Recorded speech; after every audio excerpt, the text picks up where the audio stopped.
Як зашивати інсталяцію?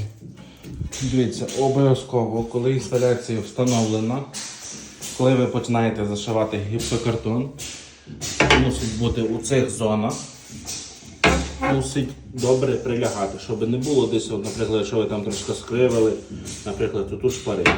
Тут мусить бути ідеально прилягати, через те, що тут буде встановлюватися унітаз підвісний. Відповідно, усе навантаження буде лягати, розумієте, на оцей гіпсокартон. Його обов'язково скручую тут по 2 саморізи і знизу по 2 саморізи.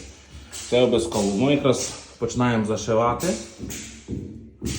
розумієте, і це, щоб воно було все надійно. З цієї сторони даєте, з цієї сторони даєте профіль. І тут даєте так, ну не профіль, а перемички.